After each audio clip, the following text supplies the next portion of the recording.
Belgique pèse au niveau de l'Union européenne pour que cela, ça s'arrête, l'agression. Ça aurait été le meilleur cadeau de nos Congolais, pour que nous ayons la paix plutôt, pour que nous ayons l'occasion de nous organiser pour développer notre pays. Parce que la gâchette plutôt, le développement de l'Afrique réside ici au Congo. Et c'est à cela où je demande, pour les autres membres du Conseil de sécurité, ça c'est au niveau de la diplomatie secrète, comment il faut conjuguer les efforts pour que nous ayons aussi l'occasion d'acheter des armes, non pour attaquer les voisins, mais c'est pour protéger notre intégrité territoriale. Parce que l'intégrité territoriale n'a pas, il n'y a pas à discuter pour ça. C'est une souveraineté que personne ne peut nous l'arracher. Donc, mettre l'accent là-dessus. Mwana mboka Charles Koto boni boni ozali komona na musika na insécurité oyo ezo continuer na est ya mboka Congo. Maman, na yebi tele kozo benga insécurité. Ah, mais il y a des problèmes d'agression. C'est tout à fait différent. L'agression, c'est-à-dire qu'il y a mboka mususu et côté li mboka. Il y a biso et zuipe mabele na biso. Et là, quand il y a bitumba, même au niveau de la charte des Nations Unies, et on va mettre l'intégrité territoriale dans le poteau, et pas discuter dans le côté. Et ça, le coup, la lélo, dans un bord, côté, où il y a, on continue à passer dans l'air, aux yeux à ta cuisine dans l'air, aux yeux à ta toilette, dans le côté, comme il y a le thé. Moutounios à ta zarakabambé, à ta zarakafé, dans le côté. Et on a eu à corriger, ils allaient à la sécurité, ils allaient de mauvaise volonté, il y a Baboula, il y a Bandeko la Bisso, Bobaye, au côté pas la Bisso. Ngai na yebi situation na malamu po ngai moko na zalaka ambassadeur na Uganda na yebi neta kosula na bandeko na biso Rwandais na bandeko na biso Ugandais na M23 na silisa oyo silisa na yebi te eloko nini ebimi lisusu nde koloba te eloko ebimi oyo ezali fantôme ezali M23 oyo tosisaki nango te mpo nazala mikanda na ndenge totelebisaki yango ndenge bandeko na biso Bertrand na bamosusu na kotanga bakombo te basengaki te balongwa na biloko ya minduki bakota sikoyo na eloko babengi politique po te tokoba na mokili na biso. Une chose est vraie également. Je crois que na kampala naza konégocier na bango mingi bayebaki te talesaki bango na mboka kongo eza monene soki mwa mikakatano ezali faut pas nécessairement tokende mpa bango na po ta kobebisa mboka na biso et soki otali bien 23 pourquoi bamosusu bagroupe oyo oza koyoka lelo lobi oyo eza kobwetama pourquoi basassocie na bango te nde koloba te eloko wana ewuti place ewuti mokonzi ya mboka sa alobi tokote na diplomatie nde arme na biso d'abord avant tosenga bato basalisa biso moko tobanda nano komibongisa biso moko toyeba nano kosala eloko nini ekoki kosalisa mokili na biso ekende liboso na yango lelo ezali te mpona koloba kaka diplomatie ezali efo mpe bao baza na kati ya diplomatie ya nanga na surtout le président ye moko ozomona bavoyage nyonso asalaka mpo bato mingi bino congolais awa boyeba kaka dépense obongo président bini mais fait boza komona yango sikoyo meme arrivé ya papa koya na bato mosusu eza koya nde koloba te tomifungwami na mifungwa wana il faut absolument que la communauté internationale bayeba que place ezali wana na esila baloyo parce que ezali te dans un système triangulaire awa ozali Uganda awa ozali Rwanda awa ozali Congo et l'air bato wana tobetaka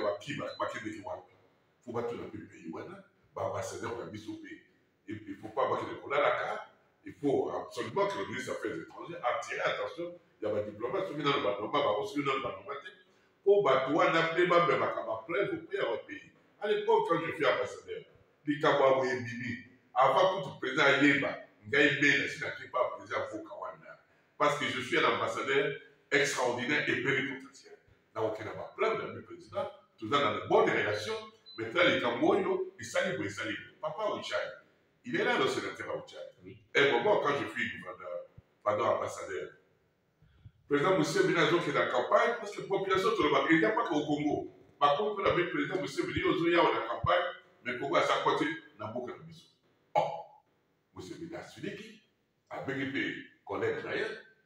président mpe atuninga na mi président moi je suis pas gouverneur lokola Ochai aza gouverneur pesaka occasion nakende kuna nazwa mpe collègue na ngai oyo ambassadeur ya Congo ya Uganda na Congo mpo tokende kotala nazwi collègue na ngai wana tokei ntina awa tokei na frontière na bapreuve or baugandais nde bazalaki epai na biso talaka likambo siko mpo toconsigne tosala rapport na toni collègue na bino yo okangaki mingi oyebisi président na bino mais sikoyo tala baréalité yango tosuka bomo bamosusu bakimi na bagroupe présidentiel nde yango tozwaki solution président wana amoni te yango makambo nyonso oyo mama nakanisi na mosala oyo nasali mpo na kolanda lilobo ya président nasali mwa contribution napesi yango mpo awa ntango ekozala mingi te nakopesa bino yango botala diplomatie ya so oyo nasalaka na ntango wana mpo ke tosisa makambo oyo nasengi bomoto mpo te eloko ezokoma na biso sikoyo président de la république asalaki discours oyo nabengi yango vraiment discours synthèse ya makambo nyonso mpo te tokende nango liboso tolanda mokonzi ya mboka totika nano eloko etali ya intégrité territoriale eza lokola ozosala na mwasi nyoka akoti tika nano bitumba kende koboma nano nyoka alors yango naoza kosenga eloko epesinga ezalaki na regret mingi au départ mais par après un bon diplomate de formation je me suis dit ouf mais c'est une opportunité tala sikoyo éveil ya conscience okende zando bato nyonso baza kosika okende mo baza kosika mais ezali kosika pamba te nous ne pouvons pas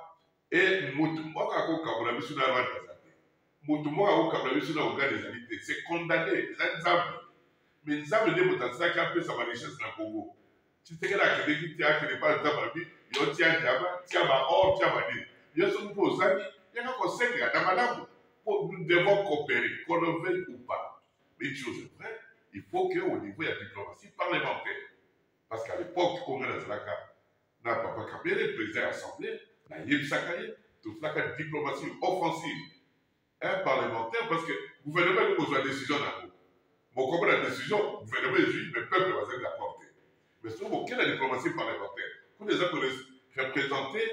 bapeuple nyonso na kati ya assemblée discours wana elekaka parfois plus que même oyo ya l'état c'est-à-dire ya institution gouvernement na yango na kosenga na papa mboso na papa bahati partout oyo badiplomate bazali mpona bo bayebi mwa diplomatie basalisa biso tosala mosala tosillonne mpe na mboka il faut pas tout le temps subir kaka soki likambo ekomeli biso tokomi koyangayanga tokomi kowela non il faut une gestion anticipative préventive c'est-à-dire il faut toyebaka likambo ekokoyela biso mama vous savez la position géographique que nous occupons 9 frontières plus 10e des années de mailles. Ce n'est pas facile. Pour tenir d'abord, alors il faut vraiment de bons diplomates. Bateau, diplomatie. Nous, on les ambassadeurs, les pour que ça va visa. Non, il faut qu'on compte la carte. Nous sommes en train de 12 ans pendant l'arrêt international. Il y a beaucoup de gens qui ont dit ce que j'ai cabé n'existe pas. Et dans le cas de société, moi, qui miba oto salaki maso po te mboka embonga bafuta bato biso mpe tomibonga mais lelo ekomelaki biso baproblème c'est ça normal de congolais aussi combien de gens insultés des mêmes congolais oli ya koapuye biso nakanisi lelo oyo avec papa félix éveil patriotique mboka ebibi oyebaka yango ke tokende liboso et puis maintenant tozalaka mpe bazomba te infiltré mais biso soki eloko infiltré mboka moko na botaka kongo te bato wana bakopema. Alors pourquoi toujours tout ça comme plainte il faut tout ça comme infiltré c'est comme les lois beaucoup qui ne demandent pas pour abattre dans outil d'abattage on va abattre comme sous dans un tour mais c'est toujours accéder comme ça donc on a été abattre les bonnes mais non il faut d'abord une gestion préventive qu'on a dans la lobby les lois il faut y bakato il y a même au paille attaz les belges attaz les français il y a d'abord ça dit confiance au pèse la moto pamba et ça n'a été la majeure à tous ça comme la salaka de Kegna na za pembe na yo c'est comme ça que dans d'autres pays même la Russie on a montré ça zali agent de sécurité boya biso ko na mpa boka côté atana kati ya quartier okoye ba été global beaucoup plus kokaka soyons vigilants soyons éveillés la salut vraiment enlever patriotique na ndenge bokonza boka parce que mot d'ordre pour banguna biso ba ngeba côté la biso. Non, ce n'est pas le propre Rwandais. Ah, ils ont des problèmes dans le gouvernement, ils ont des problèmes avec les responsables, tout fanda, qui vient, mais tout le monde va protéger beaucoup de la mission. Tout le monde va protéger beaucoup de la minorité pour les Kayomé. na oyo etali eteni ya nzoto ya Emery Patrice Lumumba bauti kokunda mais peuple congolais bazali komituna ke absence na yo esalaki komarke bango mingi en tant que c'est vrai bazomona ata sikoyo c'est parce que eza problème ya SRD naza koloba je suis grippé nakobaki na safulu te namoni bato mingi baluki ngai absence na ngai ya frère mais de cœur naza nango je peux vous étonner maman un discours qui peut-être vous choquer moi je n'ai pas connu Lumumba je connais Lumumba à travers l'histoire notre héros Amona Pass et travaille dans le cas de fin d'études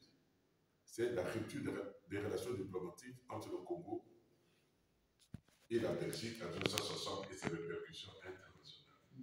C'est un sujet assez délicat. J'ai fait avoir des problèmes avec la sécurité à l'époque de Mobutu. Donc j'ai contacté les boulots pour aller le Lumumba Koufaki. Tant les amis Migaraté, mais j'étais de cœur avec eux. Et Yami Balé, n'a écouté Lumumba à travers le zèle. Parce qu'on peut tout dire, il n'y a que musée autour. L'air kakababomiye akimi abi akosala kamosala te ti akozongaka mpona kolibere mboka oyo na yango je crois que nalandi makambo nyonso ndenge elekaki e natondi vraiment botondi parce que ezali phénomène moko naza mpona na professeur mbata lobi c'est la première fois tofete anniversaire ya ndeko na biso c'est la première fois batanga esalemi depuis le mot bakufa pardon, interdiction formelle batanga basalate au point même la boka de l'on est bandimi que le mot bakufa pour faire bakosala yango te de 30 jours ekozala kaka journée moko boye même pas ya réflexion tala papa Félix lelo asali maso nzambe akoteli lokola aza mwana nzambe ayeli biso libre ya ndeko na biso plus de 60 na mbula moko tozala kobunda ezonga awa te yango naza kosenga mpe pa président lokola nzambe akoteli ye bakomoso ekomelaka biso apo bamémoire ya bato basala liboso pourquoi bakundaka bango na extérieur je crois que c'est ça aussi eza mpe éveil patriotique ya bacongolais mpo te lobi ememe mpe ya papa koro mpe ya papa mokutu seseseko ezonga parce que moto moko aza parfait na mboka oyo aza te biso nyonso toza bato mabe biso nyonso tozali bapêchere yango nde tosambelaka po te ebalebisa biso ya misato papa tshombe mpe toka papa kasabobo ayakufaka mozele nde ezali bamémoire bakulutu na biso basalaki avant totika makambo ya kolanda oyo asalaka malamu oyo asalaka bien totikala na biloko wana epuis ya suka tozala nsima ya président na biso jour manana ekosilaka totika biloko ya kokritike mokonzi le tribalisme eloko wana nde koboma biso epuis banguna totala exemple oyo baleki nako bawengi muzika c'est pas pour rien biso na bana kini tose mobilisaki toyambaki bango avant bato nyonso mpo tosalue yango parce que tozalaki na démarche wana topesa exemple wana na biso bapoliticien na koyeba mpe bato batrahisaka mboka en tout cas là j'insiste ça ne sert à rien lobi moto atrahi mboka lobi okuti na parlement lobi okuti na gouvernement finalement sanction nini moto atrahir mboka na biso makambo ya koloba lobo toyebi bango ezali te il n'y a pas de pardon il n'y a pas de demi-mesure soki olingaki dictature ezonga parce que je vois même pas la démocratie yango mpe tozokenda démocratie ne veut pas dire otrahir mboka na bino alors maintenant il faut une décision ezwama otrahir mboka na yo pendant 15 ans otiki baactivité politique pendant 15 ans okosala boye te okomona sikoyo bato na kobanga boya biso kolobaloba pamba sans sanction wana sikoyo yango nde bozobenga démocratie je suis désolé merci beaucoup na télévision nani tokosalaka émission moko mpona yebisa bino apesa bino décision ya misala boye diplomation et sans oublier la reine ya M23 ya solo kozala mo information mo expérience baye mofandi badocument mosusu oyo toza nango peut-être bato mosusu baza na baproblème cette fois-ci réunissons nos énergies pour que tosilisa likambo yango mbala moko nzambe apesa biso bomoi biso tokendaki kosenga ye te mais soki mbulungu ezali entre bavoisin yango nde tosala makasi toyeba sikoyo ça sert à rien au moment où nous sommes en train de nous organiser sur le plan militaire et diplomatique toyeba sur le plan économique eloko nini tokosala mpo biloko esila. D'abord, je n'ai jamais compris. Moi, je fume un permis de la plupart.